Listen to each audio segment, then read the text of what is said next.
తెలంగాణలో ఎండలు మండిపోతున్నాయి. 5 రోజుల పాటు ఎండల తీవ్రత భారీగా పెరిగే అవకాశం ఉందని ఇప్పటికే వాతావరణ శాఖ ప్రకటించింది. ప్రజలు అప్రమత్తంగా ఉండాలని సూచిస్తుంది. ఈ క్రమంలో ఖమ్మంలోని నేడు దాదాపు 40 డిగ్రీల ఉష్ణోగ్రత నమోదైంది. ఈ నేపథ్యంలో జిల్లా ప్రజలు హడలెత్తిపోతున్నారు. ప్రధానంగా ఒక్కపోతతో ఉక్కిరిబిక్కిరవుతున్న పరిస్థితి కనిపిస్తుంది. జిల్లాల్లో ఉష్ణోగ్రతలపై మరింత సమాచారాన్ని మా ప్రతినిధి ఆకేష్ అందిస్తారు. వ్యాప్తంగా ఎండలు మండిపోతున్నాయి. రోజుకు 45 డిగ్రీల ఉష్ణోగ్రతలు నమోదవుతున్నటువంటి సందర్భం కనిపిస్తా ఉంది. ఖమ్మం జిల్లాలో కూడా ఈ రోజు 44 డిగ్రీల ఉష్ణోగ్రత నమోదవుతుంది. వాతావరణ శాఖ కూడా హెచ్చరికలు జారీ చేసింది. రాబోయే 5 రోజుల పాటు కూడా తెలంగాణ వ్యాప్తంగా అత్యధిక ఉష్ణోగ్రతలు నమోదయ్యే అవకాశం ఉన్నట్లు చెప్తా ఉంది. దీంతో ప్రజలు అప్రమత్తంగా ఉండాలని సూచిస్తున్నటువంటి సందర్భంలో ప్రస్తుతం ఖమ్మం జిల్లా రోడ్లన్నీ కూడా కొంత నిర్మానుష్యంగా కనిపిస్తున్నటువంటి పరిస్థితి. అవసరం ఉన్న వారికి మాత్రమే రోడ్ల మీదకి వస్తున్నారు. ఎవరు కూడా ఇంట్లో నుంచి బయటికి రాని సందర్భం కనిపిస్తా ఉంది. ఒకసారి మనం రోడ్లను చూసుకోవచ్చు. నిర్మానుష్యంగా కనిపిస్తున్నటువంటి ఆ పరిస్థితి ఉంది. ప్రధానంగా ఈ ఎండల ఎఫెక్ట్ తోటి చిన్నపిల్లలు, వృద్ధులు, అటు గర్భిణీలు అప్రమత్తంగా ఉండాలని ఇప్పటికే వాతావరణ శాఖ సూచిస్తున్నటువంటి నేపథ్యంలో కొన్ని జాగ్రత్తలు కూడా తీసుకుంటున్నారు. గతంతో పోలిస్తే ఈసారి ఎండల తీవ్రత పెరిగినట్లు తెలుస్తా ఉంది. రోజువారీగా పనులు చేసుకునే వారు కూడా ఇబ్బందులు పడుతున్నారు. ఎండ వేడితోటి బయటికి వెళ్ళలేని సందర్భం కనిపిస్తా ఉంది. వడగాలుల ప్రభావం కూడా పెద్ద ఎత్తున కూడా ఖమ్మం ఉమ్మడి జిల్లా వ్యాప్తంగా ఉన్నటువంటి నేపథ్యంలో ప్రజలు బయటికి వెళ్ళాలంటేనే జంకుతున్నటువంటి పరిస్థితి. ఉక్కపోతతోటి కూడా ఉక్కిరి బిక్కిరి అవుతున్న సందర్భాన్ని చూసుకోవచ్చు. కొంతమంది స్థానికులు కూడా ఉన్నారు. అసలు ఎండల ప్రభావం గతంతో పోలిస్తే ఈసారి ఎలా ఉందో తెలుసుకుందాము. ఎట్లా అండి ఈసారి ఎండల ప్రభావం ఎలా ఉంది? వాతావరణ శాఖ కూడా 5 రోజుల పాటు భారీ ఉష్ణోగ్రతలు నమోదు అవుతాయని చెప్తున్నటువంటి నేపథ్యంలో ఎండల ప్రభావం ఏమైనా కనిపిస్తుందా మీకు? పోయిన సంవత్సరానికి ఈ సంవత్సరానికి చాలా ఎండలు చాలా పెరిగినాయి. ఇవాళ మాత్రం ఈ 45 డిగ్రీల దాకా పోతుంది. కాబట్టి ప్రజలు అప్రమత్తంగా ఉండాలని చెప్తున్నాం. భవన నిర్మాణ కార్మికులు కూడా పనులకు పోవటానికి జంకుతుండ్రు. రిక్షా కార్మికులు కూడా పోవటానికి జంకుతుండ్రు. చాలా బీభత్సకరంగా ఎండలు ఉన్నాయి. కాబట్టి ప్రజలు అప్రమత్తంగా ఉండాలని వాతావరణ శాఖ కూడా చెప్తుంది. ఇక్కడ మనం కూడా చెప్తున్నాం. కాబట్టి అందరం మంచితనంగా ఉండాలని చెప్తున్నాం. సహజంగా ఎండవేడితో పాటు ఉక్కపోత చాలా ఇబ్బందిగా ఉన్నటువంటి పరిస్థితి. దీంతో బయటికి వెళ్తే ఎలాంటి పరిస్థితి ఉంది మీకు?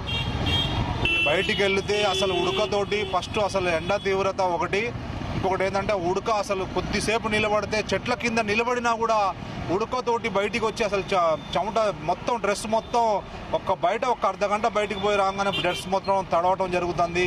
చాలా ఇబ్బందిగా గాబరా జరగడం జరుగుతుంది. 45 డిగ్రీలు దాటి 47, 48 దాకా వచ్చే పరిస్థితులలో ఉంది.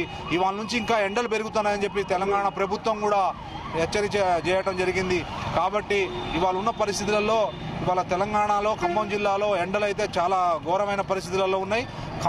ఖమ్మం నగరంలో మాత్రం చాలా ఘోరమైన పరిస్థితి. ప్రజలు ఎవ్వరు కూడా బయటికి హాస్పిటళ్లలో అట్లాంటి వాళ్లే తప్ప అసంఘటిత కార్మికులు, భవన నిర్మాణ కార్మికులు చాలా ఎండలకి భయపడి చాలా మంది పనికి పోలేని పరిస్థితులలో కూడా ఉన్నారు.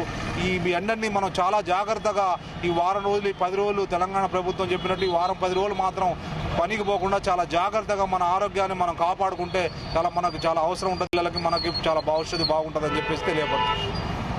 ఈ ఎండల ప్రభావం విపరీతంగా ఉందని చెప్తున్నారు. సహజంగా బయటికి వెళ్ళినప్పుడు ఎలాంటి జాగ్రత్తలు తీసుకుంటున్నారు?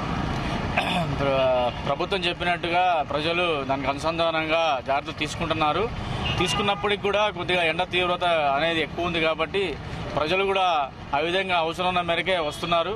ఆ విధంగా కూడా గవర్నమెంట్ కూడా ఎక్కడ పడితే అక్కడ స్వతంత్ర సంస్థలు కూడా పిలిపించి దాని మజ్జిగ ప్యాకెట్లు లేకపోతే వాతావరణం చల్లగా ఉండే ప్రదేశాల పట్టాలు కట్టడం ఆ విధంగా ముందుకు పోతే కూడా బాగుంటుంది.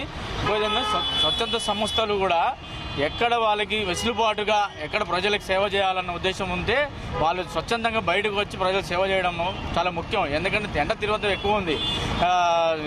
కేసులు నమోదు సంఖ్య ఎండ తీవ్రత వల్ల ఎండదెబ్బ జరిగి ఆ కేసులు అనేది హాస్పిటల్లో పడుతున్నారు. ఆ విధంగా ప్రజలు కూడా అప్రమత్తంగా కావాల్సిన అవసరం ఉంది. రైట్, ఇది తెలంగాణ వ్యాప్తంగా కూడా ఎండల ప్రభావం అయితే చాలా విపరీతంగా ఉందని చెప్పుకోవచ్చు. ఇంకా రోహిణి కార్తె రాకముందే కూడా ఎండల ప్రభావం చాలా విపరీతంగా ఉంది.